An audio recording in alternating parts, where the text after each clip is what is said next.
araw po mga giliw naming tagapakinig. Marinig natin ang paglalakad ng isang binatang matagal na nagtanim ng galit sa kanyang totoong ama, na para sa kanya ay siyang dahilan ng lahat ng pagdurusang kanilang pinagdaanan. Siya ay si Darren. Iniwan kami ng totoo kong ama nung bata pa ako. Pero tandang-tanda ko ang mukha niya. Ni minsan, hindi ko nakalimutan ang kanyang itsura. At mula na magkaisip ako, itinangako ko na sa sarili ko na hahanapin ko siya at gagantihan.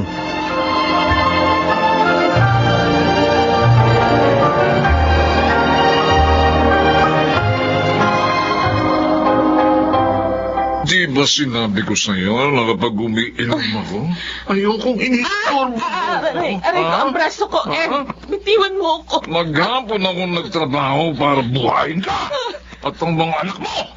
Pagkatapos ngayon, nagkakatuwaan kami ng mga kumpare ko, aabanahin mo ko. Tama na, tama na. Kung walang bigas, dumiskarte ka doon sa tindahan. Hindi pupunta mo pa ako para humingi sa akin ang perang pinaghirapan ko. Marami na tayong utang sa tindahan. Sasagot ka pa, ha? Tatampalin kita ulit dyan. Sagot. Tama na. Pagod na ako sa'yo. Kung hindi na ako naawa sa inyo mag-ina, ha? Matagal ko na kayong nilayasan. Kaya huwag mo kong sagarin, ha? Halika. Huwag mo kong talikuran, ha? Dahil baka sa kangkungan kayo pulutin, ha? Pulok mo.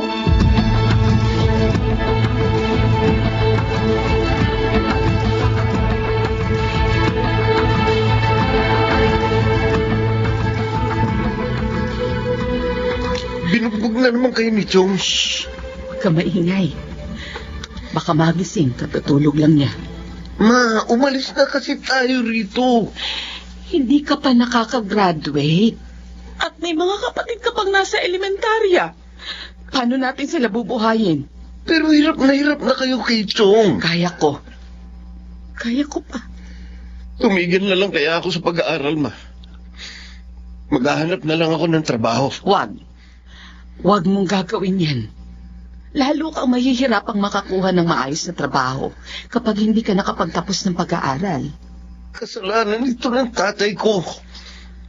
Kung hindi ka niya iniwan noon, kung hindi niya tayo pinagpalit sa ibang pamilya, sana hindi natin ito dinaranas. Oh, Darren, sabi ko naman sa'yo, napakatagal ng panahon ng lumipas. Kalimutan mo na ang tatay mo. May kanya-kanya na tayong buhay. Hindi, ma. Hindi ko siya kalilimutan. Kapag nakaipon ako ng pera, hahanapin ko siya. Isusumbat ko sa kanya lahat ng mga pagkukulang niya. Titiyakin ko makukonsensya siya sa ginawa niyang pag-abandona sa atin.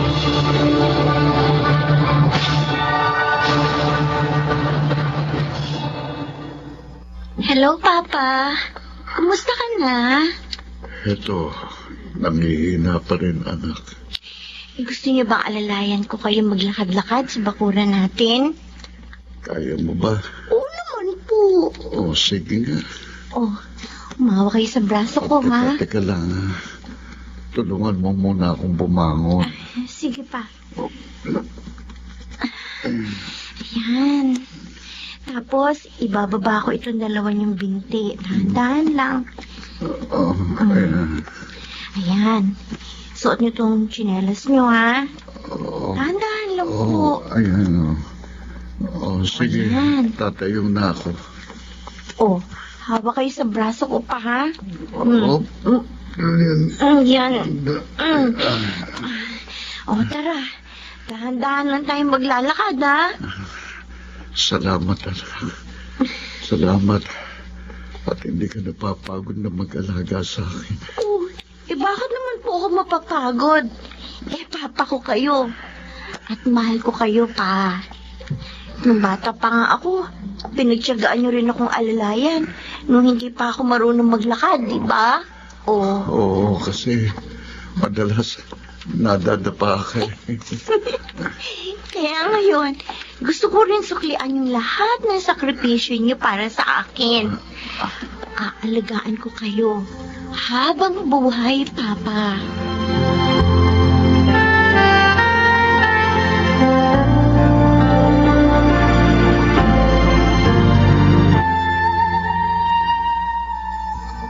Ma, bakit wala kayong imik dyan?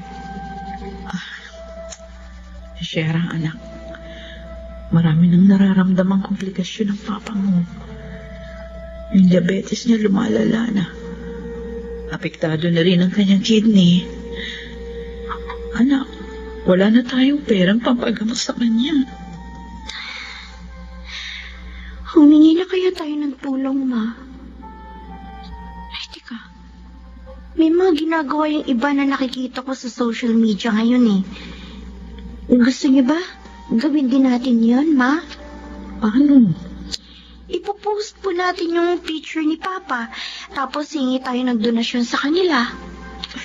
Hindi ko nakakahiya yun. Ayos lang yun, Ma. Kahit ano gawin natin, para lang maipagamot si Papa. Kahit ano ang gagawin ko, Ma, para lang madugtungan ang buhay ni Papa. Mamaya, magpo-post ako. Sige. Subukin natin. Awang-awa na ako sa kalagayan ng papa mo. Hirap na siya.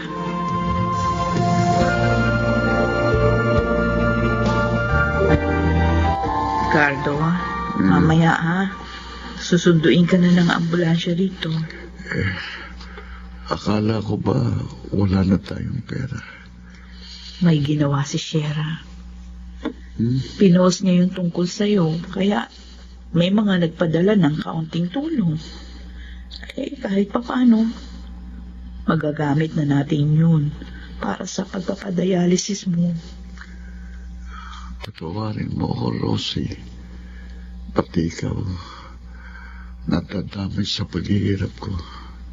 Pati ikaw, nadadamay sa kaparusahang dinaranas ko. Ano ba? Huwag kang magsalita ng ganyan. Iniwan kong mag-ina ko noon. Iniwan ko sila nang hindi nagpapaalam. Dahil naduwag akong panindigan sila. Kaya ngayon, ito ko. Pinarurusahan sa mga ginawa ko. Hindi totoo yan. Huwag mo sasabihin yan. Kung may kahilingan man ako ngayon, yun ay makita silang muli. Gusto kong humingi ng tawad sa kanila. Gusto kong humingi ng tawad sa ginawa kong pag-aabandona sa kanila.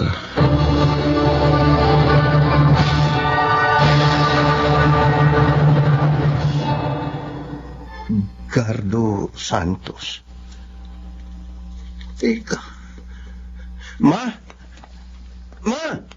Darren, nandito ako sa kusina. Ma, Oh, di ba Gardo Santos ang pangalan ni tatay? oo, bakit? Tingnan mo. May nakita akong post dito sa Facebook. Ha? Ano ba yan? Siya ba ito? Diyos ko. Siya ba yan? Ibang-iba na ang mukha niya. Kung siya nga ito, ma. Para siyang namamaga at saka ang itim niya na. May sakit daw siya. Diabetes. At nagkakomplikasyon sa kidney. Ay, siya nga ba yan? Aalamin ko.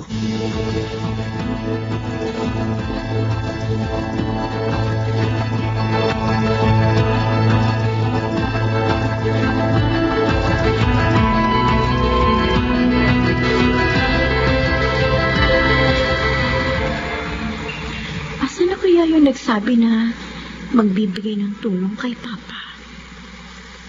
Ikaw si Shera. Oo.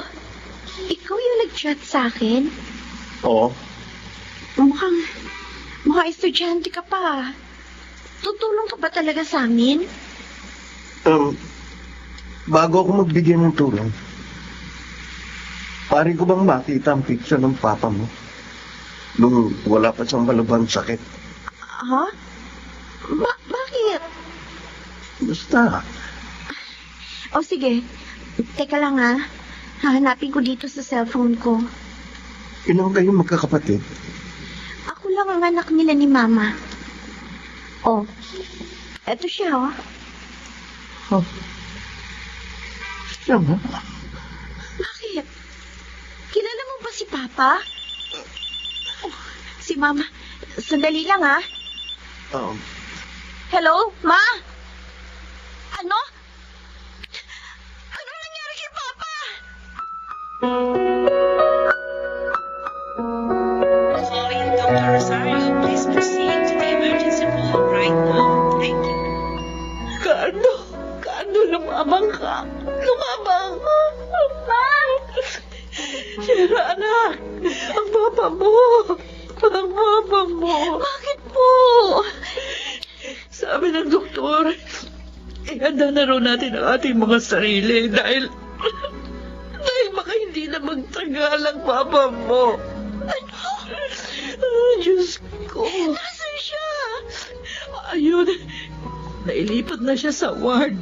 Papa, pupuntahan ko siya, Ma'am. Sige. Oh. Sino ka? Bakit nakatayo ka dyan?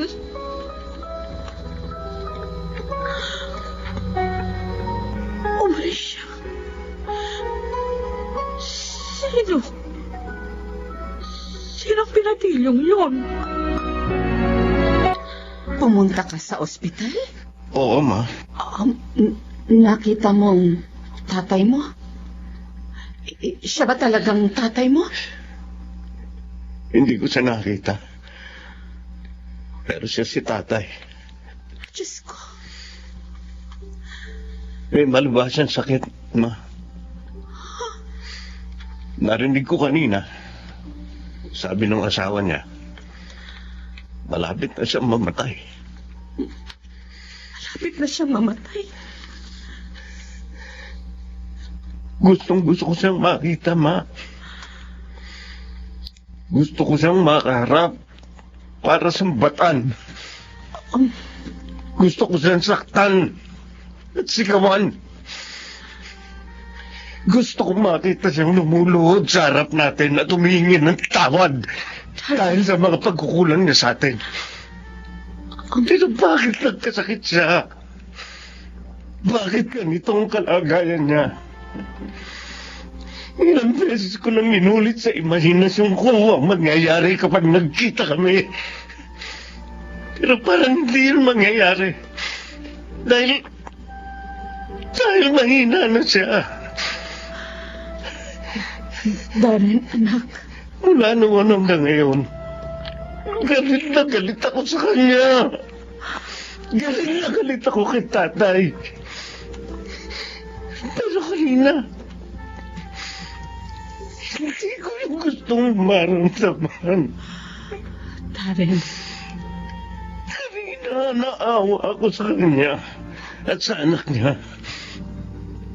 Naawa ako sa kanila dahil nararamdaman din nila ang pakiramdam ng naiwan. nauunawaan kita. Nauunawaan ko kung bakit ganyan ang nararamdaman mo. Pero anak, marahil pinauunawa sa atin ng Diyos na wala ng dahilan pa para magtanim ka ng galit sa puso mo para sa tatay mo. Yun nga ang hindi ko matanggap, ma. Ano naman tayo? Ano mga paghihirap natin? Hindi naman lang malalaman ang mga pinagdaanan nating pagdurusa. Alam niya yun, anak. Alam niya yun. Kaya tama na. Huwag mo nang ilagay sa mga kamay mo ang pagpaparusa sa tatay mo.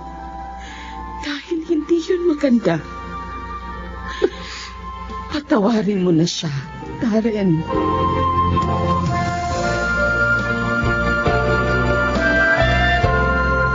Papa. Ngayon tapos na paghihirap mo. Sana maging masaya ka na. Kung nasaan ka man ngayon.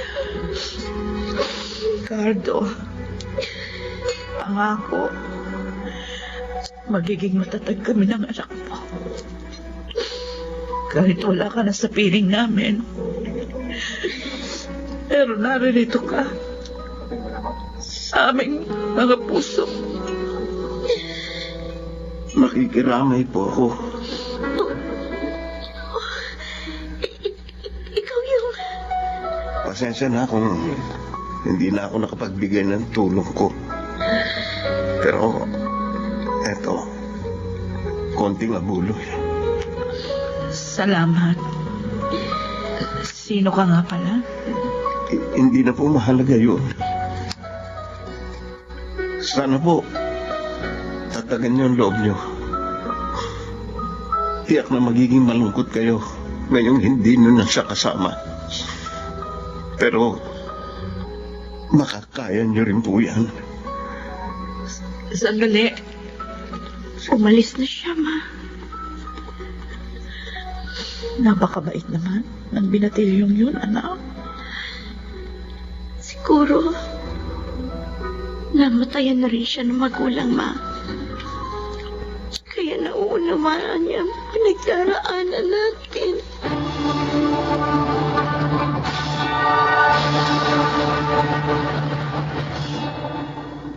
Noong ko lamang napalaya ang sarili ko mula sa labis na puot at galit sa aking ama.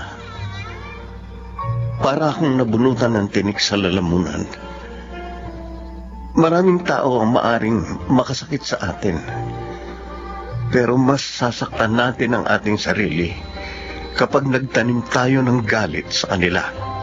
At hanggang pinupuno natin ng galit ang ating puso, mas nagiging mahirap makalimot. Ako po si Darren at ito ang aking buhay. May kaparusahan ang lahat ng kasalanan. Ngunit hindi natin maaaring iatang sa ating mga balikat ang pagpaparusa sa mga taong nakagawa sa atin ng kasalanan.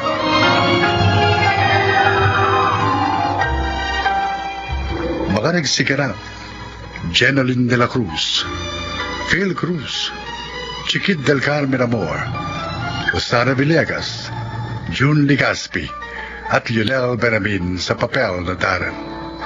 Naglapat ng angkop na tunog Jenny Mutiao, sa musika Buboy Salonga, supervisyong teknikal Eric Lucero at Bong Villar. Creative Consultant Phil Cruz, Production Assistant Anching Cruz. Ito'y mula sa panulat ni Rita Labaron. Sa direksyon, June Martin Ligaspi at Maynard Landicho Jr. Ito ang aking buhay.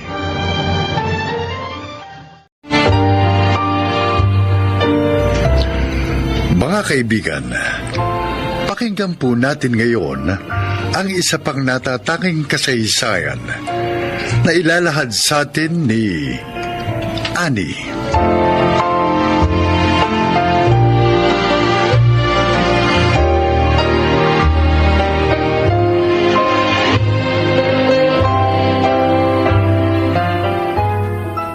Tatlong taong gulang pa lamang po ako, pero alam ko na po kung gaano kahirap ang buhay.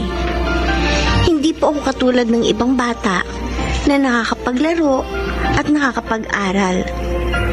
Grade 2 lang po ang inabot ko, pero kahit na ganun lang ang narating ko, ay masasabi kong nahasa akong magsalita ng Ingles, sapagkat araw-araw puro mga dayuhan ang aking nakakasalamuha. Gawa ng handicrafts ang ikinabubuhay namin ni Mama, na isang bulag at may polio. Ito po ang aking buhay.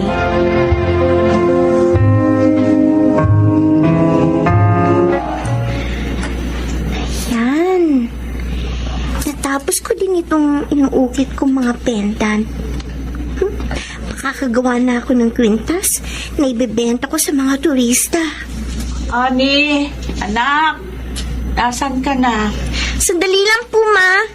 Eto na po. Papunta na po ako sa inyo sa kwarto. Oh, ang aga mong gumising. Tinapos ko lang pong ukitin yung mga maliliit na kahoy para gawing pendant sa kwintas. Mamaya po, pipinturahan ko na po at pakikinisin yung mga nagawa ko. Ang sipag mo naman, anak. Salamat, ha?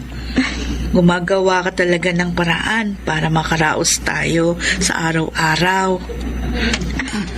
Oh, alalayan mo kung tumayo. Magluluto pa ako ng agahan natin. Sige po. Siya nga pala. Nasaan yung mga inukit mo? Ito po, Ma, oh. Bale, bago pong disenyo. Hugis puso na pendant. Tapos, sa gitna, may nakaukit na salitang mabuhay. Tapos, sa background po, may puno ng nyog at araw. Sayang. Hindi ko ito nakikita. Pero alam ko, maganda tong obra mo. Nung nabubuhay pa po si Papa, tinuruan niya po akong umukit sa mga kahoy. Malaki man o maliit. Noong una, mahirap. Pero nasanay na rin po ako. Ilang taon na rin po akong gumagawa ng mga souvenir na kwintas at bracelet. Ani, anak, pasensya ka na, ha? Pasensya ka na't hindi ako makatulong sa'yo sa paggawa ng mga souvenir. Ma, Kung hindi lang ako bulag at may polio, matutulungan kita sa paggawa at sa pagbenta. naiintindihan ko po ang kalagayan niyo. Huwag po kayong mag-alala. Kaya ko naman po itong mag-isa. At saka, wala pong makakapantay sa pag-aalaga at pagmamahal niyo sa akin. At kahit na may kapansanan po kayo, marami po kayo nagagawa dito sa bahay. Wala po talaga makakapantay sa sakripisyo niyo, Ma. Salamat, anak. Kasi naiintindihan mo ako. Promise po, gagawin ko po ang lahat para makatulong sa inyo sa pagtaguyod sa pamilya natin.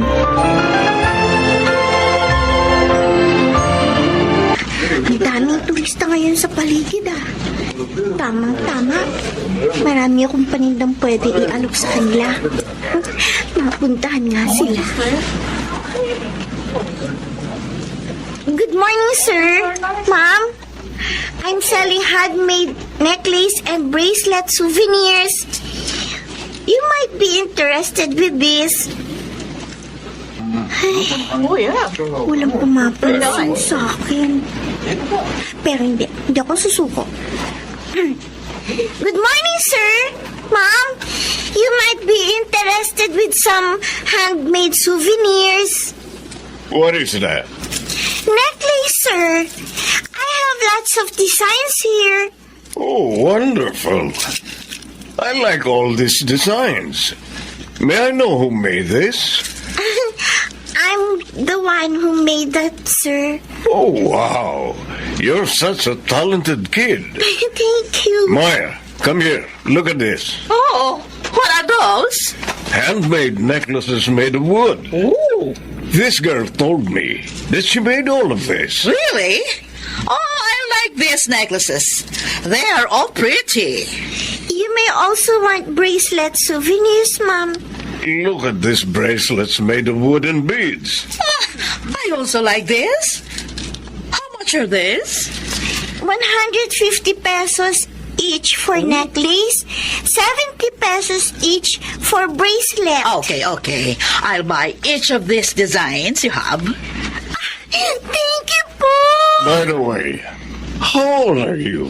I'm 13, sir.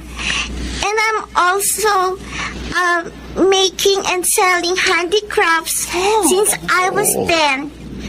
This is my way to help my blind mother. Oh, you are such an inspiration. Hardworking and talented child.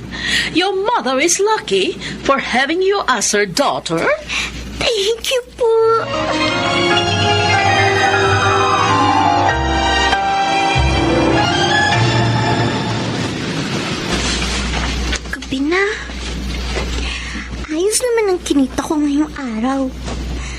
sapat na to para sa gastusin namin ni Mama para bukas.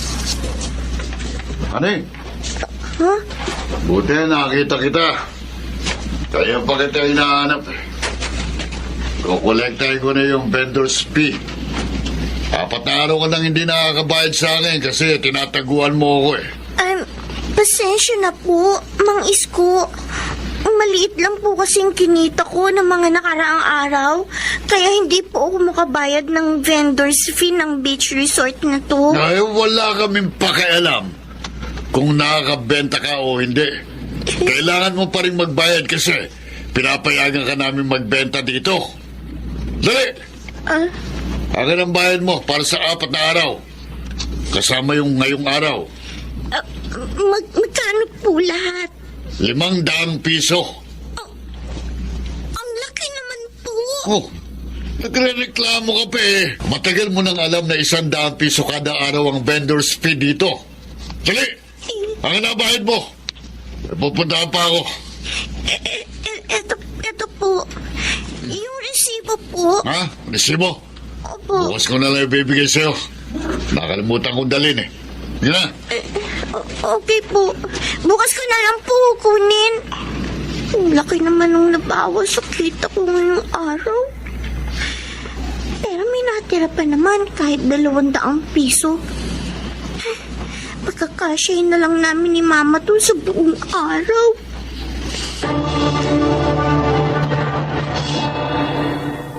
Anak, alika na. Kumain na tayo. Ma, pasensya na po kung maliit lang ang kinita ko kahapon. Nagbayad pa po kasi ako ng vendor's fee. Di bali po, babawi po ako ngayong araw. Anak, ayos lang. Naiintindihan ko ang pagod at sakripisyo mo. Basta ang importante lang sa akin nakakauwi ka ng ligtas sa bahay pagkatapos mo magtrabaho. Ma, pag nakaipon po tayo ng malaki, ipapagamot natin yung mga mata ninyo para makakita na po kayo. At para makatulong na ako sa'yo sa paghahanap buhay. Sana po, Ma, umasenso na ang buhay natin. Hindi imposible yan, anak. Lalo na at masipag ka. Darating din ang panahon na makakamtan mo rin ang mga pangarap mo sa buhay.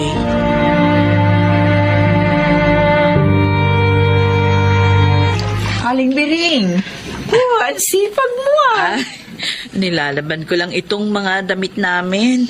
Ang dami na kasi. Hindi ka ba nahihirapan dyan?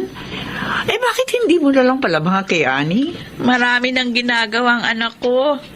At saka, kahit nabulag ako, kaya ko namang maglaba. Ilang beses ko nang ginagawa ito. Sige, Aling Biring mauna na ako. Basta mag-ingat ka. Lalo na nga, madulas yung simento hanggang dito sa sampayan mo. Huwag ka mag-alala. Mag-iingat ako. Tsaka, hindi ako pababayaan ng Diyos. Sige, maiwan na kita. Sige. Ay. Ayan. Wala na akong nakakapang damit na kukusutin at pipigain pa. Pwede ko nang isampay itong mga nabanlawang kong mga damit. Nalabang ko na ito, malinis na ito.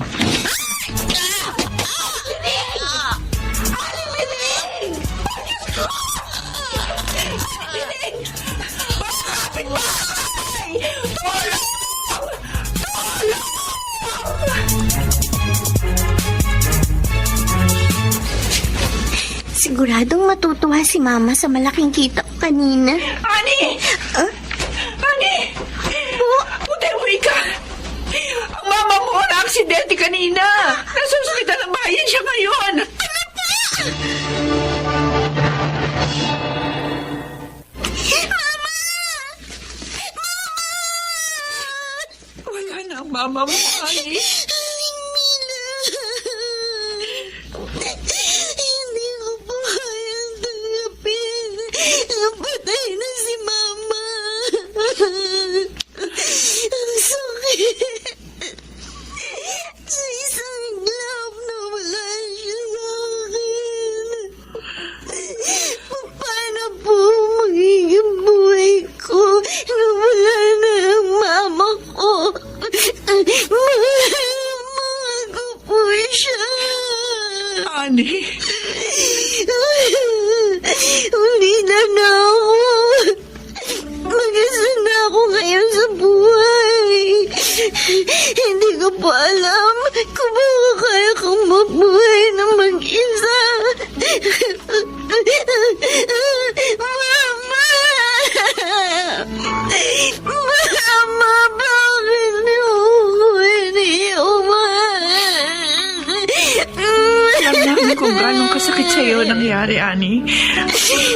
sinasabi ko sa iyo ngayon, handa ka naming tulungan na makabangon sa pagsubok na ito sa buhay mo.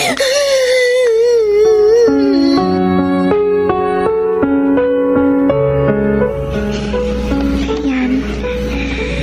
Natapos ko ng pintahan yung mga pendant at wooden beads na inukit ko para sa mga kwintas at bracelet. Isang buwan na ang lumipas. Simula nang mamatay si Mama. Pero hanggang ngayon, ramdam ko pa rin ang presensya niya sa aking puso. Namimiss ko na siya. Kung nasaan man siya ngayon, sana masaya na siya kapiling ni Papa. Kailangan ko nang tanggapin na hanggang sa panaginip ko na lang makakasama si Mama. Sandali lang po. Sandali po, bubuksan ko na po. Oh, Ani, naistorbo ba kita? Hindi naman po, Aling Mila. Napadalaw po kayo.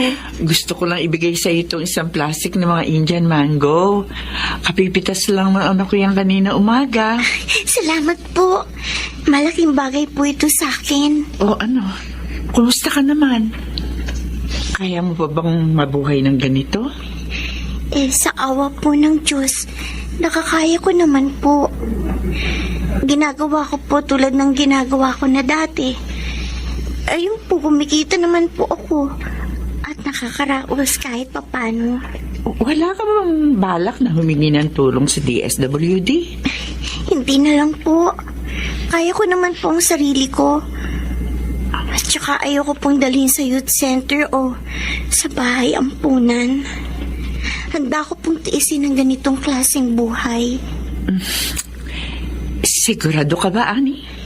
Opo, Aling Mila. Huwag niyo po akong alalahanin. Kasi kahit nawala si Mama, alam ko po, binabantayan niya ako. At higit sa lahat, niniwala po ko na hindi po ako pababayaan ng Diyos.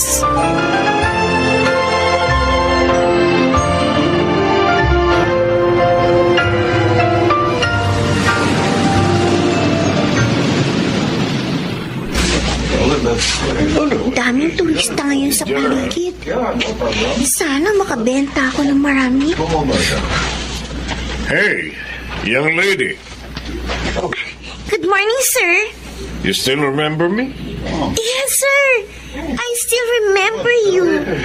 Anyway, I came back because my friends and relatives liked the necklaces and bracelets I bought from you before.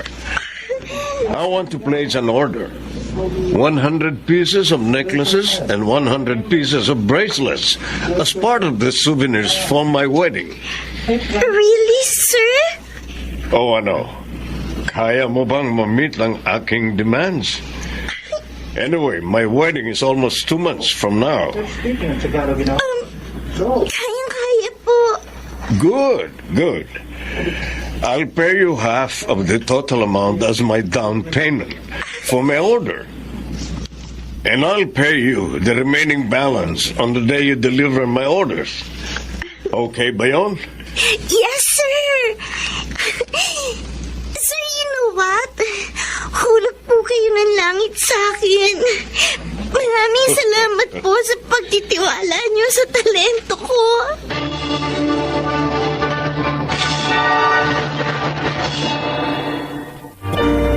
Sa ngayon ay mag-isa akong namumuhay. Pero salamat sa Diyos kasi patuloy po niya akong sinusuportahan. Pagkatapos kong ma-deliver ang 200 pieces na wedding souvenirs na order sa akin ng isang foreigner, ay dumami pa ang aking mga orders. Oo, nakakapagod kasi ako lang mag-isa ang gumagawa. Pero okay lang yun dahil nakikita ko naman pong nagbubunga ang aking paghihirap. 17 years old na po ako ngayon, pero pinagmamalaki ko po ang aking naabot. Hindi man ako makatuntong ng paaralan, pero binihayaan naman ako ng talentong nagpabago ng aking buhay. At dahil dito, nananatiling positibo ang pananaw ko sa buhay.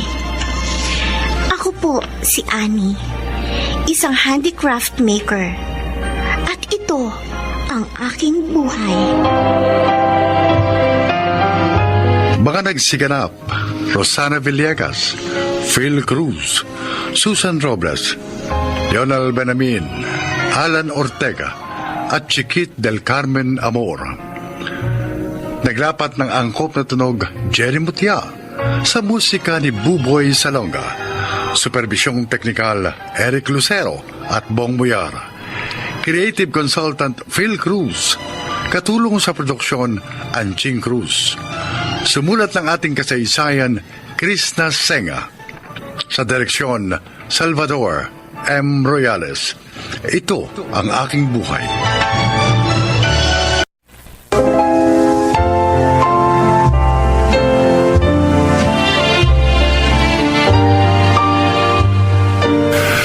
Nakakabahala ang biglang paglitaw ng kasalukuyang pandemya na gumambala sa pamumuhay ng maraming pamilya at pakikisalamuha sa ibang tao.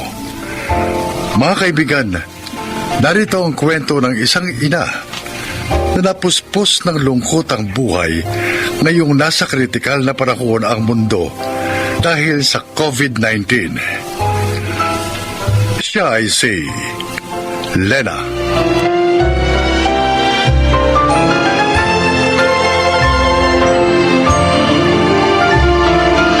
Tatlo ang naging anak namin ni Amado, sina Edwin, Irene at Mark, na pawang mga ulirang anak at mapagmahal sa magulang. Si Edwin ang aming panganay. Walang ibang pinangarap kundi ang mabigyan kami ng maginhawang buhay ng kanyang ama, lalo na ang kanyang mga kapatid. Masaya ang aming pamilya, puno ng mga pangarap at pagmamahalan ng isa't isa.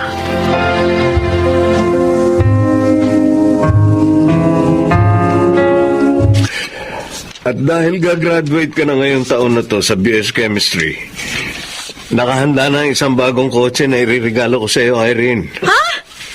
Naku, kuya! Kailangan ko na ba kaagad ng kotse pagka-graduate ko? Ang dami ko pang pagdadaanan. Tulad ng pagre-review para sa chemist licensure examination. Talagang kakailanganin mo ng sariling sasakyan sa mga magiging transaction mo in the future. Sa pagre-review mo, sa paghahanda mo para sa licensure exam, lalo na sa paghahanap mo ng trabaho. Tsaka, pandemya ngayon. Delikadong makipagsiksikan sa public transport. Sus! Ano pa nga bang karapatan ko para tumanggi? Pero salamat ha, kuya.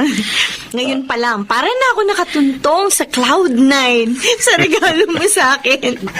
Kaya bilang paghahanda, mag-e-enroll ka agad ako sa driving lessons. Ikaw rin, Mark.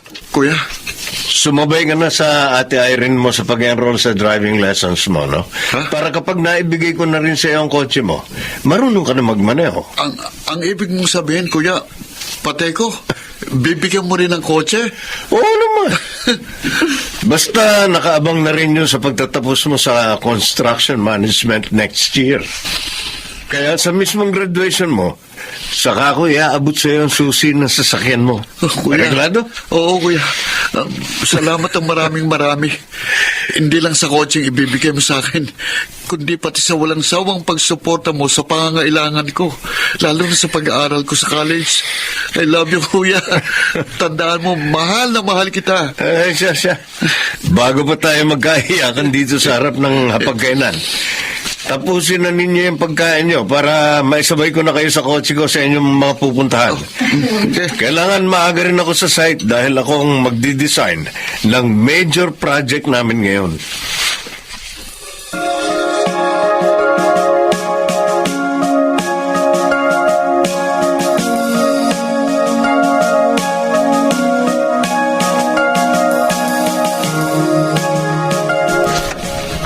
Tay, Nay! Nakaupo ako rito sa bangko kong tumba-tumba, anak. Halika na, pumasok ka rin sa loob. Ay, Nay! Binhatid kasi sa akin ni Edwin itong mga pinamili niya para sa inyo. Eh, magbabayad kasi ako ng bills do sa mall, kaya dinaan ko na rito. Nag-aabot-abot naman ang mga padala sa akin ng aking apo. Oy, pero pakisabi kay Edwin ha. Maraming salamat. Pati ikaw mo sa pambili ng gamot na ibinibigay niya sa akin. Kasi naman, bakit ayaw niyo pang pumisan sa amin? Doon mas nababantayan namin kayo. Mas magiging masaya pa yung mga apo niyo. Dahil magkakasama kayo. Di na. Huh? Magiging abala lang ako sa inyo. Saka ilang hakbang lang naman ang layo ko sa inyo. Kaya madaling-madali nyo naman ako masisilip dito. Kung ako lang masusunod, paupahan niyo na lang itong bahay na ito. Doon na kayo sa amin pumirmi. Hindi ko maaaring iwan ang lumang bahay na ito, Lena. Nandito ang magagandang alaala namin na iyong ama. Saka yung masasayang sandali nung maliit ka pa. Maligaya akong binabalikan ng mga iyon sa aking alaala. Habang nakaupo ako rito sa aking tumba-tumba.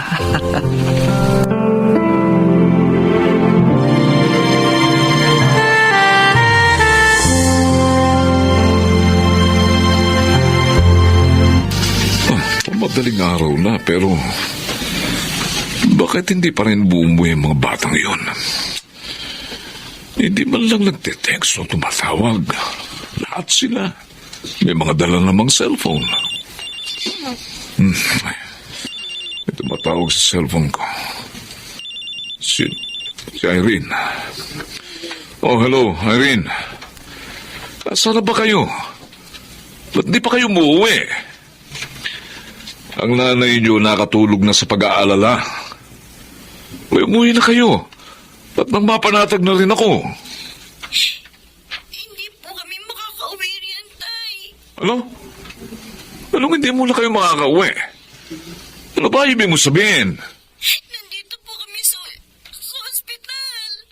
Ha? Si Kuya po, isinugod namin dito dahil sa matinding paninikip ng dibdib.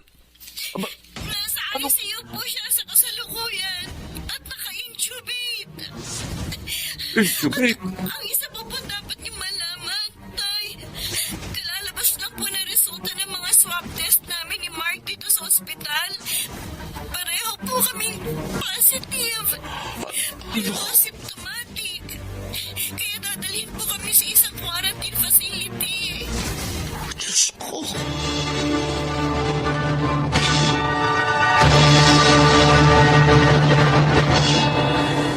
Mado, hindi pa ba tumatawag yung mga bata? Abay, patanghali na. Kahit ba Sabado ngayon at wala silang mga pasok, eh bakit hindi pa rin sila nagsisiuwi? Si Irene ang tumawag kaninang madaling araw. Ang sabi niya, sinama raw sila ng kuya nila sa isang project nito sa Bataan. At kung mga 10 araw daw, aabutin sila ron. Aba, katagal naman yata nila doon. Yun ang sabi ni Irene Siya nga pala, maiba tayo ng usapan. Lena, Ano? magpasala nga tayo sa RT-PCR test doon sa health center. Ha? Sama na rin natin si Inay, ha? Ay, bakit naman? Bigla-bigla naman tayo magpapa-RT-PCR test. Wala naman tayong nararamdamang sintomas ng COVID-19, ha? Mainam na rin yung nakatitiyak tayo sa mga kalusugan natin. O siya, tara na. Magsuot ka ng face mask, ha? At saka yung face shield. Magdala ka rin ng extra para kay Inay. At daanan natin siya sa bahay niya.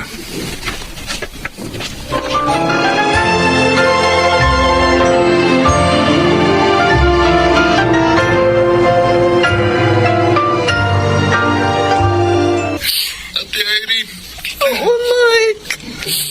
Natanggap ko na rin ang malungkot na balita galing sa ospital. Hindi na kinaya ni Kuya. Masyado nang naapektuhan ng baga niya. Ngayong araw na ito, ikikrimen si Kuya Ate. Oo. Nag-request ako sa crematorium na dito na rin sa quarantine facility padala yung mga abo niya. Nagbigay na ako ng mga detalye. Pagkatapos ng mga araw natin sa quarantine facility, paano tayo uuwi? Hindi kasama si Kuya, ate. Ewan ko, Mark. Hindi ko rin alam. Dahil ngayon pa lang, nadudurog ng puso ko sa magiging reaksyon ni Naitay at Inay. Sa sandaling malaman nila, patay na si Kuya. Lalo na si Inay. Hindi niya matatanggap ang lahat. Hindi niya matatanggap ang pangyayaring ito.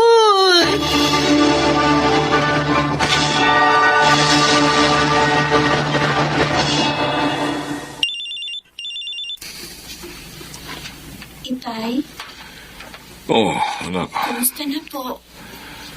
Negative naman ang resulta ng RT-PCR test namin ng nanay mo. Pati na rin ang lola mo. Mabuti naman po kung gano'n. Nakabawas na po yun sa mga alalahanin natin. Anak, 12 araw na nakalilipas. Kailan daw ba kayo palalabasin ni Mark dyan sa quarantine facility? Na-clear na po kami ng mga doktor dito, Tay. Oh. Pauwi na po kami. Ang kuya nyo, kumusta naman? Kasama rin po namin uuwi ang kuya, Tay. Ay, naku, salamat naman. Salamat, makauwi na kayo. Inip na nanay nyo sa paghihintay sa inyo eh. Halos hindi na natutulog sa kabibilang lang mga araw. Pero sa bahay ni Lola po kami muna tutuloy, ha, Tay? O bakit? Magkita na lang po tayo doon. Pakiusap lang po. Huwag niyo na muna isasama si Inay. Bakit? Tsaka wag po muna ninyong sabihin sa kanya na uuwi na kami. Hanggat hindi pa po natin naiaayos ang lahat. Teka muna. Ano ibig mong sabihin hanggat hindi natin naiaayos ang lahat?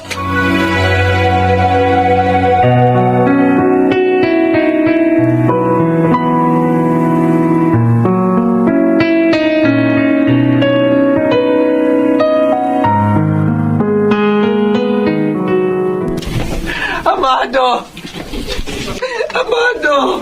Ang apo ko si Edwin! Oh, Abo na lang! anong abo na lang? Anong ibig sabihin ng Lola Flora nyo, Mark? Tay, patay na po si Kuya. Hindi na po niya kinayang pakikipaglaban sa COVID. Dito po sa hawak kong urn, dito po nakalagay ang mga abo ni Kuya Edwin. Kay tagal kong hinintay ang pagdalaw ng apo ko, Amado. Pagkatapos, ngayon dumating siya. Abo na lang. Ando sa garapon. Ano natin sasabihin sa nanay nyo ang masakit na katotohanan ito? Ay, Paano?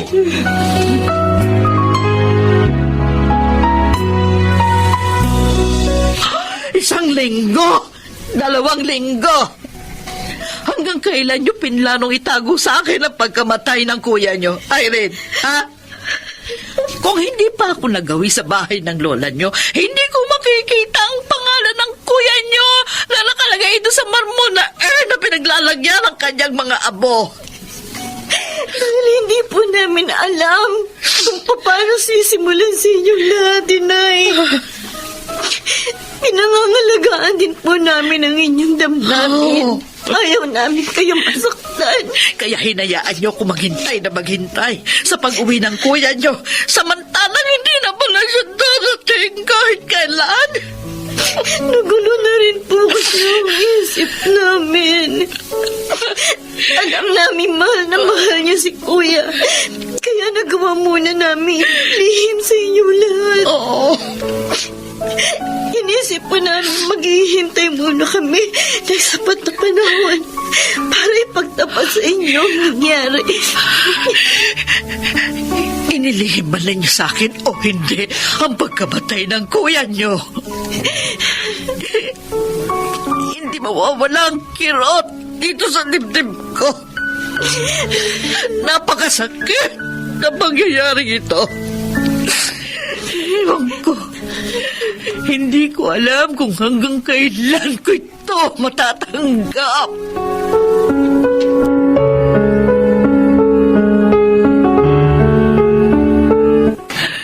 Kahit naman ako, hanggang ngayon sinasabi ko pa rin sa aking sarili na masamang panaginip lang ang lahat. Hindi totoong patay na ang panganay natin.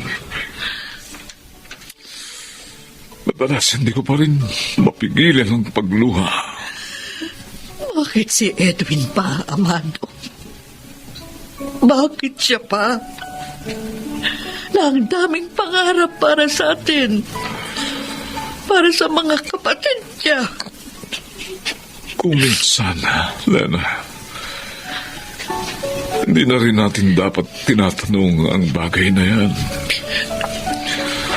Dahil sa iba man nangyari at hindi sa anak natin, kaparehong sakit din ng kalooban ng mararamdaman ng mga naulila. Kahit ilang buwan, ilang taon man ang lumipas, lagi kong maaalala ang ating panganay, Amado.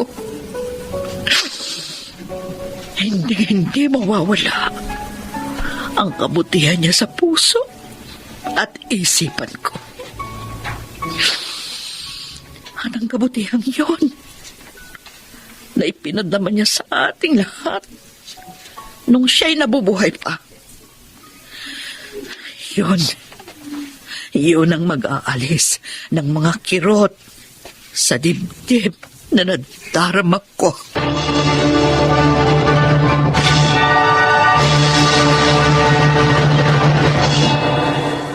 Alam kong tumatagal ang isang pagdadalamhati kapag patuloy na hindi tinatanggap ang katotohanan.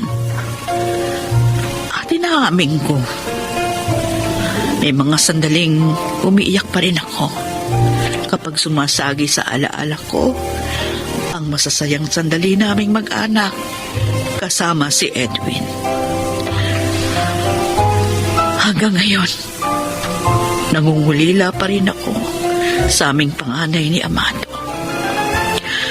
Bagamat ang palagi ko pa ring dalangin, malampasan ko at ang aking pamilya ang kalungkutang dulot ng pagkawala ng isang minamahal. Gayon din ang patuloy na dasal na sana'y matapos na ang kritikal na panahong ito ng pandemya upang mapanatag na rin ang buong mundo. Ako si Lena. Ito ang aking buhay. May hangganan ang kapighatian na nararapat lamang at tama. Mahalagang mamuhay pa rin tayo sa paraang handa tayo sa kahit pinakamasasakit pang bahagi ng buhay upang matanggap natin ang pagpapala at kapayapaan ng kalooban. Mga nagsiganap, Chiquit del Carmen Amor, Susan Robles, Lionel Benjamin, June Martin Legaspi, at Rosana Villegas sa papel na Lena. Naglapat ng angkop na tunog, Jerry Mutia, sa musika ni Buboy Salonga, supervisyong teknikal, Eric Lucero at Bong Muyar, creative consultant, Phil Cruz, production assistant, Anching Cruz. Ito'y mula sa panulat ni Sel Barlam, sa direksyon, Salvador M. Royales. Ito ang aking buhay.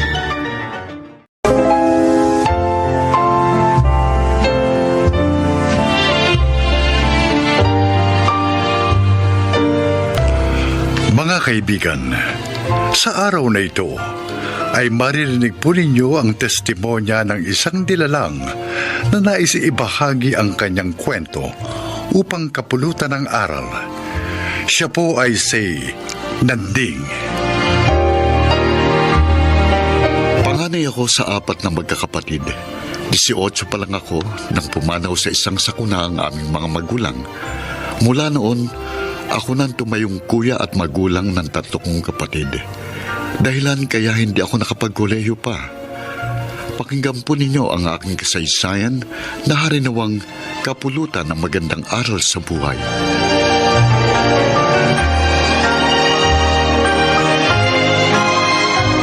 Binabati kita, Karina.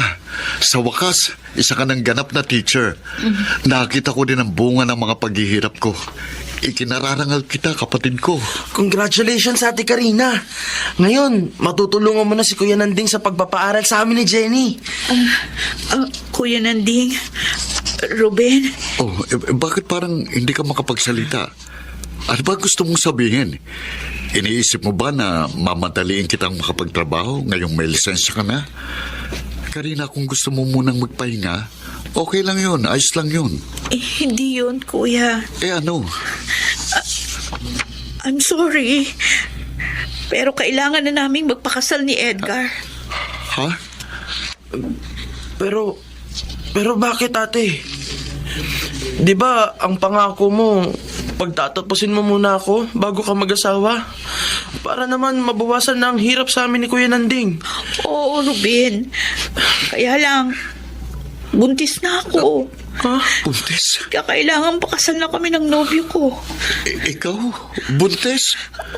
Kuya, patawarin mo sana ako. Patawad.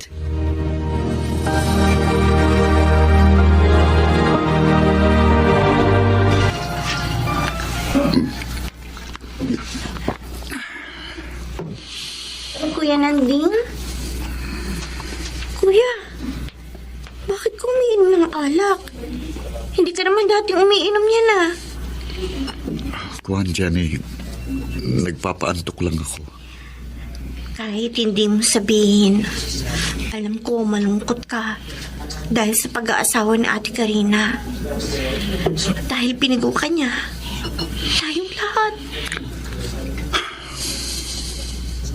Sana kuya, huwag mong isipin na gagayahin din namin siya ni Kuya Ruben. Sana bigyan mo pa rin kami ng pagkakataong makapag-aral. Bakit? Iniisip mo ba na pahihintuin ko kayo dahil sa ginawa ni Karina? Kasi kuya, masakit naman talagang ginawa niya eh. Pati nga kami ni Kuya Ruben, inis sa kanya. Huwag kayong magtanim ng galit sa kanya.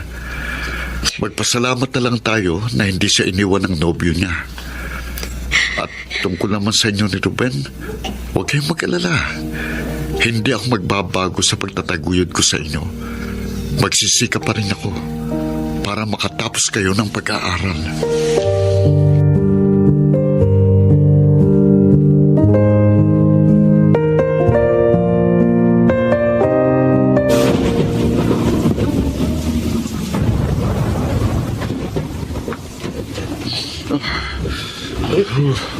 Ruben, Kuya Nanding, bakit sinugod mong malakas na ulan? Ayun tuloy, basang-basa ka. Ay, alika, pumasok ka na. oo. Sa tricycle pa lang habang namamasada ako umuulan eh. Nang igaray ko ng tricycle kina Aling Sandra, uminto naman ang ulan eh, kaso biglang bumuhos ng mas malakas. Habang pauwi na ako rito, kaya inabutan ako. Ay, teka lang kuya. Ginaw. Ay, gagawa kita ng kape para mabawasan ang ginaw mo. Si Jenny nasaan? Andun po sa loob, gumagawa ng homework. Magbalik ka na ng damit, kuya. Oo. Baka magkasakit ka pa niyan.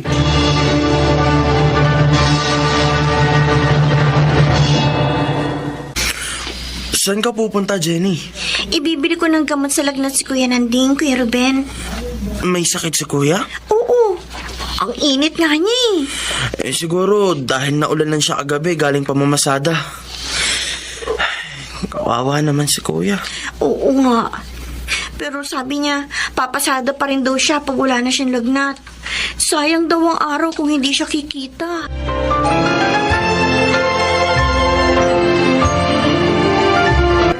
Bakit po, Aling Sandra? May nagawa po ba akong kasalanan? Wala. Napakabait mo nga eh.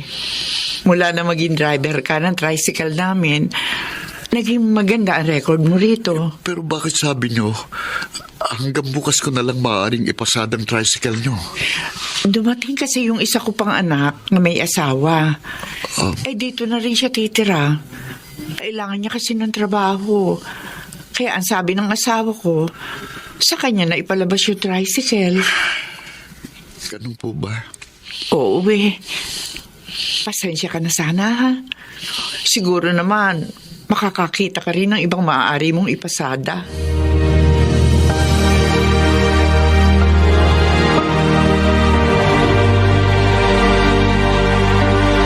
Gabing-gabi ka na, kuya. Oo, kinabay ko eh. Pinuntahan ko yung iba kong kaibigan pagkatapos kong pumasada. Nagtanong ako ng maaari kong ipasadang tricycle. Bakit, kuya? Anong nangyari sa tricycle ni na Aling Sandra? Hanggang bukas ko na lang yun maipapasada, Ruben. Ay, bakit daw, kuya? Yung isa pa niyang anak na bagong dating ang maglalabas na ng tricycle. Paano yan? Paano ng bahay? Ilaw at tubig natin? Ang panggastos at pag-aaral namin ni Kuya Ruben. Hindi bali, kuya. Maghahanap ako ng trabaho. Mag-working student ako para mabawasan ng problema natin. Ako rin, kuya. Susubukan ko maghanap ng part-time job. Salamat sa inyo, mga kapatid ko. Pero pangako, gagawa ako ng paraan para makapagtrabaho ko uli.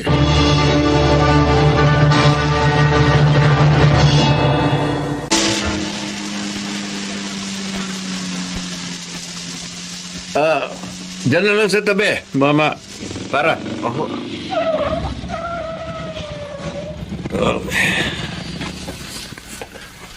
Ito bayad ko. Salamat to. Sir, yung sukli po ninyo.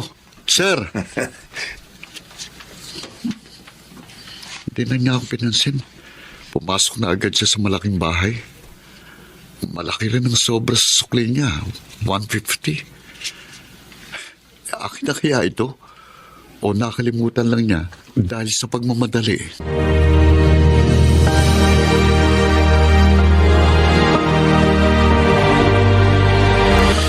Bakit inuwi mo pa rito ang tricycle ni na Aling Sandra, kuya? Lilinisin ko muna ito bago ko ibalik. Alam mo, sa tagal kong ipinapasada ito, napamahal na rin sa akin ang sasakyan ito eh.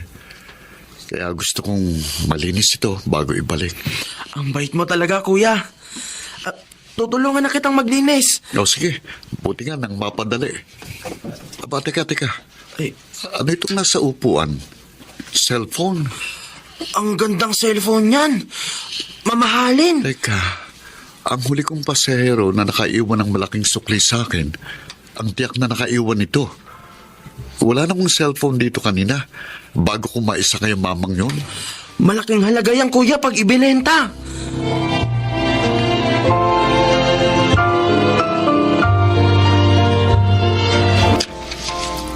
Salamat sa pagbalik mo nitong cellphone ko, Nanding. Napakahalaga nito sa akin. Narito lahat ng konta ko sa aking negosyo. Salamat, ha? Salamat ulit. Okay lang ho yun, Sir Zoilo. Ibabalik ko nga rin ho pala itong sukli ninyo. Tinatawag ko kayo kanina pero hindi nyo ako napansin. Ganun ba? Sa sobrang pagmamadali ko, kaya naiwan ko sa sasakyan mo ang cellphone ko. Itong sukli nyo. Hayaan mo na yan. Sa'yo na yan. Kulang pa nga yan sa abalang ginawa ko sa iyo. Gabi na, pero ibinalik mo pa ang cellphone ko. O di mapupuyat ka pa at papasada ka pa naman bukas. Wala na po akong pasada bukas, sir. Yung anak na ng may-ari ng tricycle ang magpapasada ng sasakyan. Paano ka na? Ang totoo ho, naghahanap nga ho ako ng trabaho. Ako. Teka, naghahanap ako ng magiging driver ko Ako? Marunong ko ba magmaneho ng kotse? Ako, oo, sir. Kung gusto mo, ikaw na lang. Huwag ka mag-alala. Bibigyan kita ng magandang sweldo. Ako, maraming salamat po, sir. Kailangan ko po talaga ng trabaho. Ako pong nagpapaaral sa 2 kapatid ko. 18 pa lang po ako nang mamatay sina inay at itay sa isang aksidente. At mula po noon, ako nang kumargo sa mga kapatid ko. Ay, mabait ka pala talaga. Sige, ikaw na ang kukunin kong driver ko. At tutulungan pa kita sa ibang problema mo.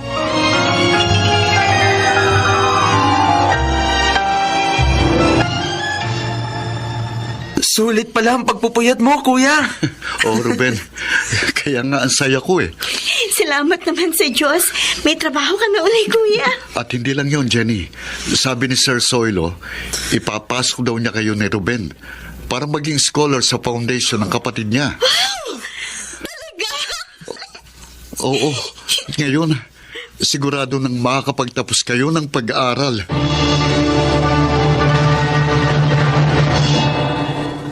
Labis-labis ang pasasalamat ko sa Diyos ng mga sandaling yon. Sa huling gabi ng pamamasada ko ng tricycle, dumating ang kanyang biyaya sa akin at unti-unting nagbago ang aming pamumuhay. Sana po'y kinapulutan ninyo ng aral ang aking inilahad.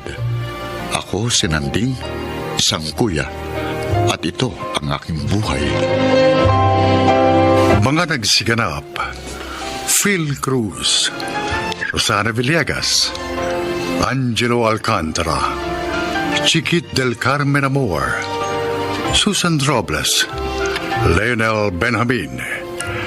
Naglapat ng angkop na tunog Jerry Mutia sa musika ni Buboy Salonga. Supervisyong teknikal Eric Lucero at Bong Muyar. Creative Consultant Phil Cruz. Production Assistant Anching Cruz. Ito'y mula sa panulat ni Thelma Corporal Alcantara. Direksyon Salvador M. Royanas. Ito ang aking buhay.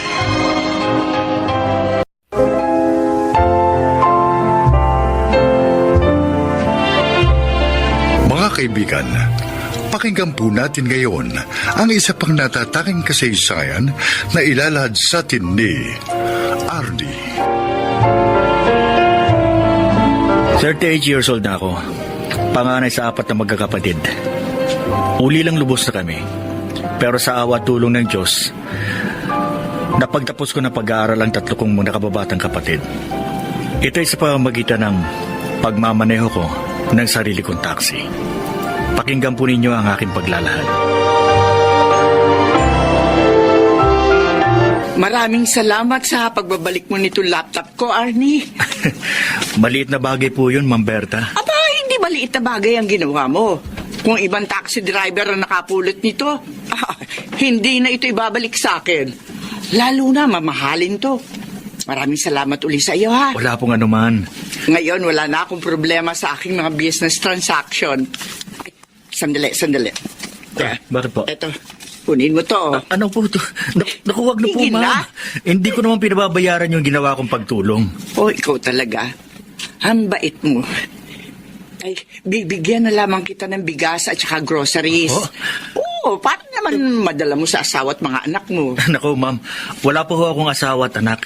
Binata po ako. Yung isang kapatid ko na lang kasama ko sa bahay. Ay, ganun ba? Oo. Oo, pasensya ka na, ha? Kaswerte na magiging asawa mo. Dahil mabait at tapat ka. Mukha pa responsable. Sana matagpuan mo na siya. Ay, hindi bale. Isasama ko yun sa prayers ko.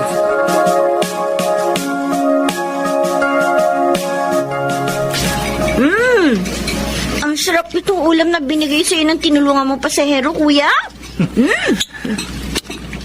Sige na, kumain ka lang dyan. Hindi lang yan ay binigay kay Kuya Ate Lucy. Meron pang maraming dilata at bigas. Wow! Ayoko nga sanang tanggapin kaso ikinarga sa taxi ko kaya wala na ako nagawa. Ariin ko na rin na bigay yun ng kaibigan ko. Ang bait mo kasi, kuya. Tapat ka pa. Kaya natuwa siya sa'yo. Sayang nga lang. Hanggang ngayon wala ka pang asawa. Oo nga, Kuya. Sila Kuya Frank at Ate Lucy may asawa na. Tayong 2 na lang ang wala pa. Ay, di mag-asawa ka na, Calvin. Kuya naman, siyempre, dapat mauna ka. Dahil ikaw ang panganay at akong bunso. Ay, nako.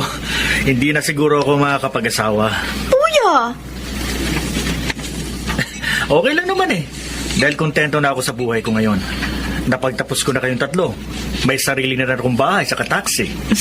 Pero iba pa rin ang may asawa at anak, kuya. Siguro, hindi pa rin nakakalimutan ni Kuya Silota yung dati niyang nobya na ipinagpalit siya sa mayaman. Tol, matagal ko nang nalimot yun.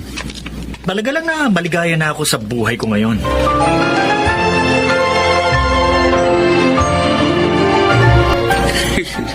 Bakit nangingiti ka dyan, Calvin? Yun kasing girlfriend ko, ate. May pinsan na kasing edad ni Kuya Arnie. Oh, ngayon? Dalaga pa rin yun eh. At mabait rin daw. Eh sabi ni Dulce sa akin, kung gusto ko raw, ipag-blind date namin sila.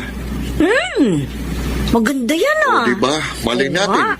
Magkagustuhan sila. O di, makakapag-asawa ng mabait nating kuya. Kailangan kumbinsihin natin si Kuya Arnie.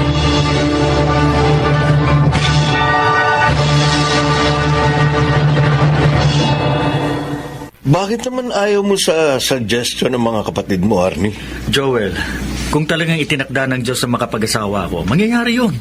Kahit pa hindi ako maghanap, siya ang kusang darating. Well, pero ano naman ang malay mo? Kung ang paraan palang gusto ng Diyos, yung maghahanap ka. Ewan ko ba, hindi kasi ako naniniwala dun eh. Kasi para sa akin, kusang darating yon. At mararamdaman ko sa kanyang pag-ibig. Kung siya talagang itinakda para sa akin. O sige, kung ayaw mo maghanap, bibigyan na lang kita ng textmate. Isa ka pa eh. Ayoko rin ng ganun. Tara, magbiyahe na nga tayo. Nang hindi kung ano-ano yung iniisip mo.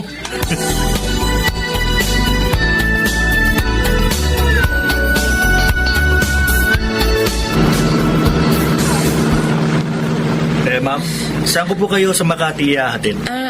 Sa JP Rizal, mamang driver.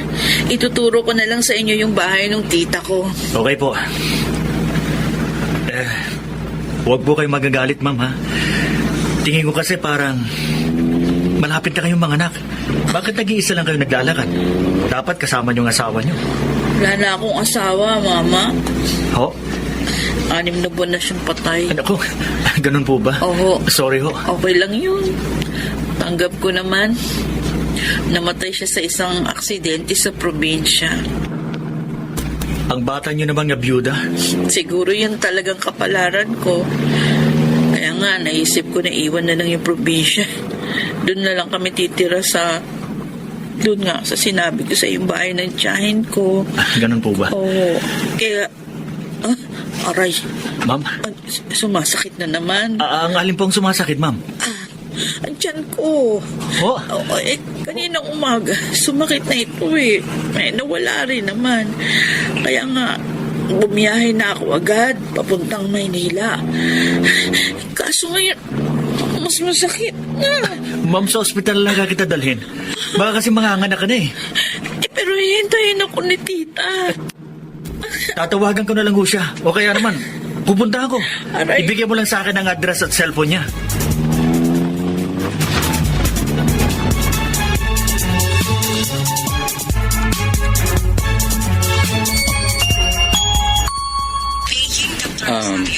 Kayo po bang asawa ng pasyente? Oo. Ay, naku, hindi ko. Ano ba talaga, mister? Hindi ko po talaga siya asawa. Pasahero ko siya sa taxi. Sumakit ng tiyan niya kaya dinala ko siya rito. Pero tatawagan ko na ang kamag-anak niya para puntahan siya dito.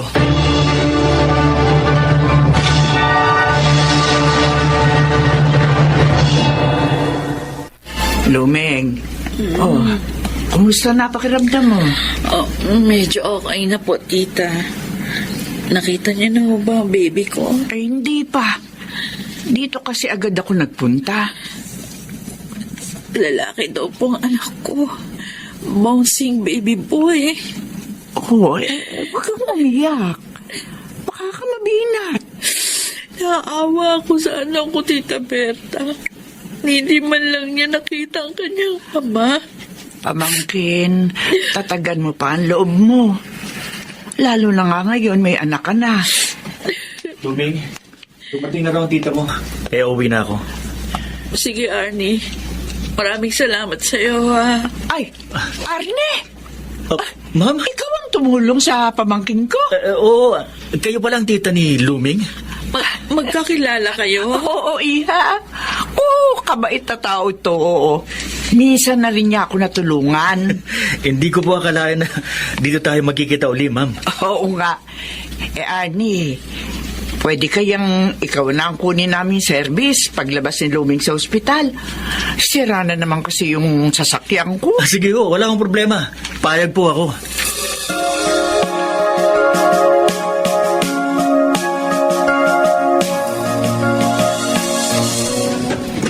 Oh, ikaw pala, Ate Lucy. Pasok ka. May dala ako para sa inyo ni Kuya Arnie, Calvin. Wala si Kuya eh. Oh, pumasada ba? Hindi. Nandun sa balak niyang ligawan. Balak? Ibig mo sabihin, in love ng kuya natin? Mag-aasawa na siya. Oo, ate. Sa wakas, na-inlove na uli si Kuya. At kung sasagutin daw siya ng babae kapag nagtapat siya, pakakasalan daw niya yun. Ako sana naman ipakilala naman niya sa atin. Nakita ko na siya, ate. May picture siya kay Kuya sa cellphone niya. Nandun pati yung anak niya. Anak? May anak sa pagkadalaga? Wala. Byuda yung babae. Napakaagang na byuda. Kasing edad ko nga lang siya eh.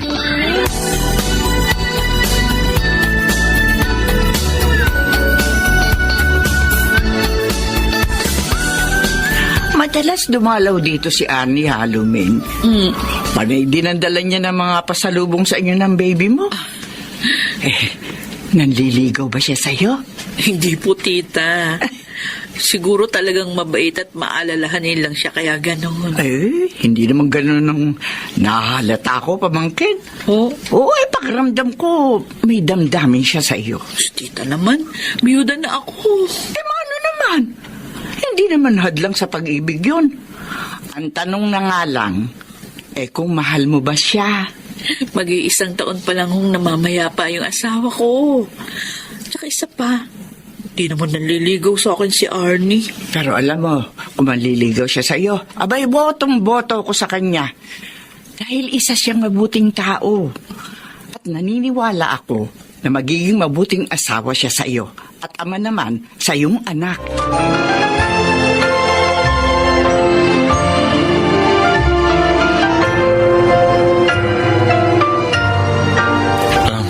Luming, para sa'yo. Regalo na naman.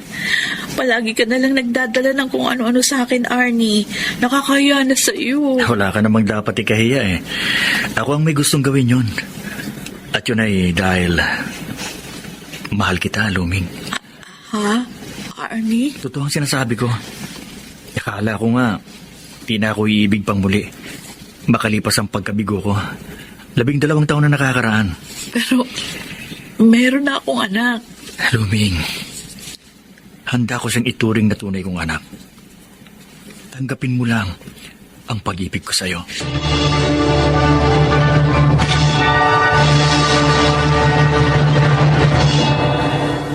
Ang pag-ibig, hindi man hanapin, kusang dudulog at lalapit kung talagang atin. Ito ang naganap sa akin. Dahil makalipas ang 6 na buwan, ay tinanggap din ni Luming ang aking pag-ibig. Ngayon ay kasal na kami at dinadala na niya ang bunga ng aming pagmamahalan. Sana po ay kinapulutan niyo ng aral ang aking kasaysayan.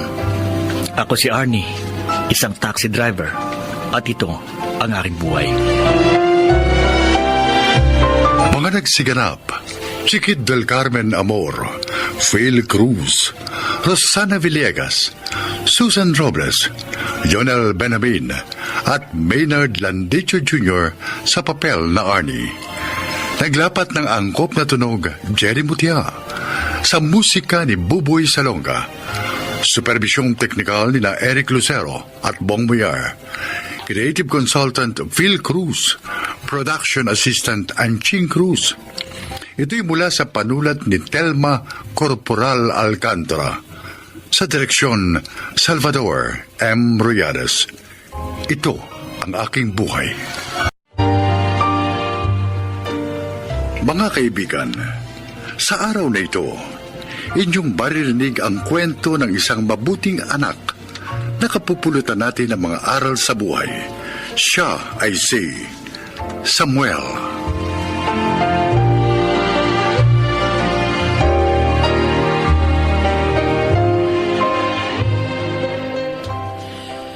Lumaki kami ni Levi na palaging ikinukumpara sa isa't isa ni Itay.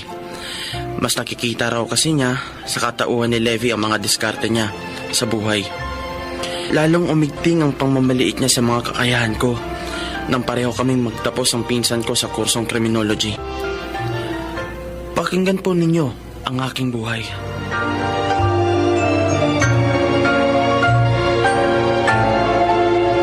Levi! Uy! Samuel! Sabi ko na nga ba sasaglitin mo ko rito. Hindi ako pwedeng umalis nang hindi tayo nagkikita. Oo, nabanggit kasi sa akin ni Inay na kinalbo ka ng araw. Bukas ng madaling araw ang alis ko para sa training. Aba, congrats! Imagine, parang kailan lang kinakabahan ka pa sa resulta ng board exams. Ikaw ba? Hindi ka pa ba kukuha ng board exam? Nag-aasikaso muna ako ng mga requirements. Mahaba-haba yung listahan. Kaya kailangan ko muna mag-ipon ng panggastos. Plus yung pambayad pa sa examination. Taon-taon naman may applyan. Kaya take your time. Jack, magkikita at magkikita pa rin tayo sa dulo.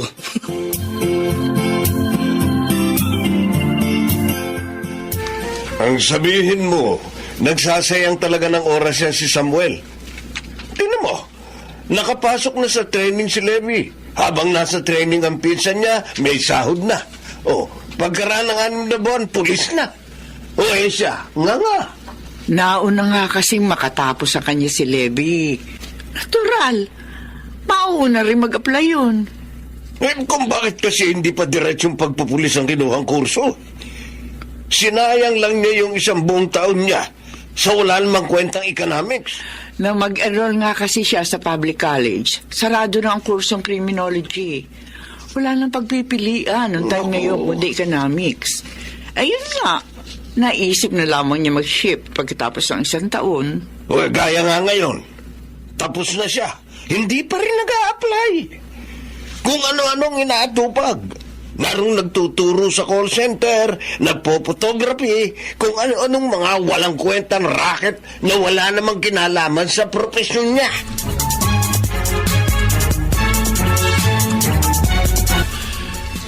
Gaya ng dati, ako na naman ang ipinampulutan ni Itay sa mga kainuman niya sa labasan. Huwag mo nalang isipin yon, kuya. Ang mahalaga, gawin mo yung alam mong makabubuti sa mga plano at sa iyong sarili. Hindi pa siya nahihiya sa mga kaharap niya? Na sarili niyang anak ang sinisiraan niya? Mukhang tatanda na siyang ganyan. Yung depression niya sa mga bagay na hindi niya nakamit nung kabataan niya, ikaw ang gusto niya magtuloy. Hindi naman niya uunawain kahit kailan na magkaiba yung mga pananaw ninyo sa buhay. Baka isang araw hindi na ako makapagtimpi. Ipamumukha ko sa kanyang lahat ng kamalian niya.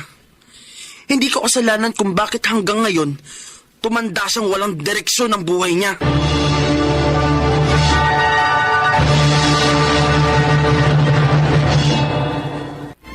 Kuya Samuel! Uy, ikaw pala Isabel. Saan ka ba pupunta at parang may hinahabol ka? Ikaw talagang hinahabol ko, kuya. Pinasasabi kasi ni Kuya Levi na wag kayong mawawala ni na Sara at Tia Emilia sa recognition day niya sa linggo. Haba, tignan mo nga naman, 6 na buwan na pala nakalipas. Lalabas na siya ng training camp. At dahil nga nasa Saudi si Itay at pahirap pa ng pag-uwi ngayong pandemic, gusto ni Kuya Levi, ikaw ang naroon para sa kanya sa araw na yun. Walang problema, Isabel. Isang malaking karangalan sa akin yon para sa Kuya Levi mo. Mga bata pa kami, talagang lagi naman ako nakasuporta sa kanya. Ay, salamat, Kuya Samuel. Tiyak na matutuwa si Kuya Levi kapag nalaman niya darating ka sa recognition day niya.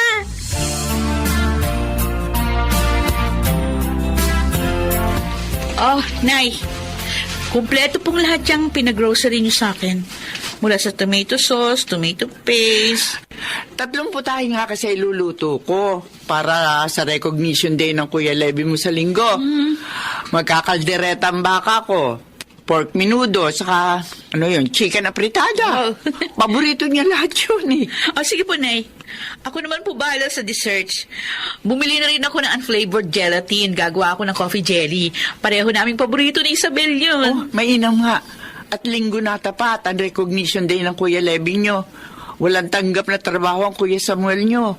Kayo naman ni Isabel, wala naman talaga kayong pasok sa pagtuturo sa online class. Kaya kahapon pa, inaasikaso na rin po namin yung mga module ng mga estudyante.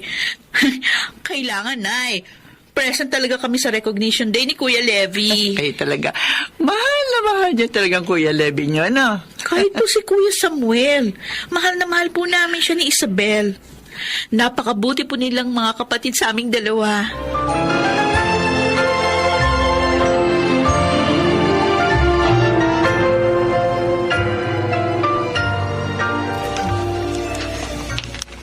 Samuel, sandali nga. Bakit po, Itay? Siguro nga kailangan na kitang kumprontahin sa mga maling diskarte mo sa buhay. Hanggang ngayon, hindi mo pa alam ang gagawin mo sa sarili mo eh.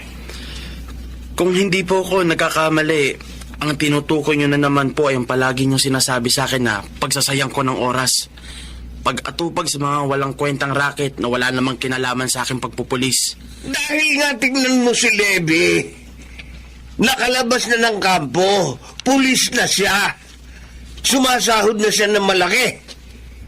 Makapaglolo na siya ng malaking halagang pera. Makabibili na siya ng mag-aaral sa sakyan. Gusto niyong malaman kung bakit naging napakadali kay Levy na maabot ang kinalalagyan niya ngayon? Ha? Dahil na sa diskarte. Mahusay ang kanyang mga disposisyon. Dahil meron siyang isang responsableng ama na nagsasakripisyo maghanap buhay sa ibang bansa. At tinutustusan ang edukasyon niya. Pati na mga ginagastos niya sa pag-a-apply, sa pagpasok sa kapulisan. Ako ba, Tay? May amang katulad ng ama ni Levy? Huwag mong ibuwelta sa akin ang usapan. Huwag na yung pinansyal na suporta, Itay. Naidaos ko naman ng kolehiyo na wala kayong ibinigay sa akin kahit 5. Nakapag-aral ako galing sa dugot pawis ko. Pero kahit man lang sana yung suportang emosyonal, maibigay nyo sa akin. Baka hangaan ko pa kayo. Huwag mo akong labas tangalin. Naisip nyo man lang sana, sa ginagawa nyong pagpaparuot pa rito mula sa kung sino-sinong babaeng kinakasama nyo, sinong batang ba namin kayo? Tinatanggap pa rin namin kayo rito. Inaasikaso. Pinakakain pa namin kayo. Hindi ko hiningi sa inyo asikasuhin nyo ako. Kung ayaw nyo akong tanggapin dito, diwag! Kung pagkain lang, marami akong kakainan. Yung mga sinasabi niyong mga walang kwentang bagay na pinag-aaksayahan ko ng panahon, doon ko kinukuha ang mga ginagastos ko sa requirements, sa ginagawa kong pag-a-apply ngayon sa kapulisan. Tay, tsak hindi nyo pa rin alam. Nakapasa na rin ako sa board exam. Bakit ko ba sinasabi ang lahat ng ito sa inyo? Samantalang wala namang kayong pakialam.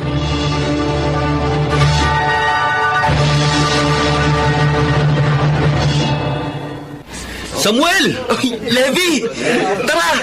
Kanina pa kita talaga hinihintay. Congrats!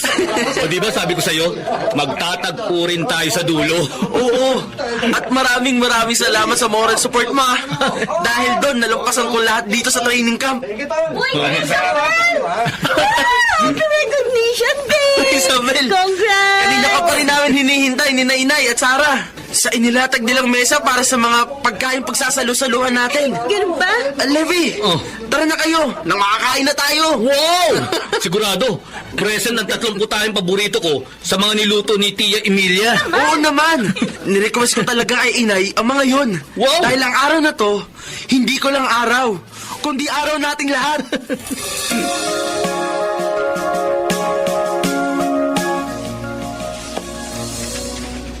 Samuel? Sabi ko na nga ba, dito ko kayo matatagpuan sa lumang bodega. Ay, tahimik kasi rito. Nakapagmumuni-muni ako. Unang araw pa lang po ng paglabas ko sa kampo, hinihintay ko na ang pag-uwi nyo. Nahihiya ako sa nanay mo, kay Sarah, lalo na sa'yo. Masyado kitang napagsalitaan ng masasakit. Paano yan, Tay? Nangako po ako sa sarili kong hindi ako uuwi ng bahay nang hindi ko kayo kasama. Hindi ako karapat-dapat sa mga naging pagsisikap mo. Tay, marami pa pong espesyal na araw tayong pagsasaluhan sa mga susunod na araw. At kailangan naroon po kayo. Kaya tara na pong umuwi. Binabati kita, anak. Maligaya ako at natupad mo ang pangarap mo maging isang alagad ng batas. Ikinararangal kita. Maraming salamat po, Itay. At palagi po ninyong tatandaan, kasama kayo sa bawat pangarap ko. Hinding-hindi po magbabago yun.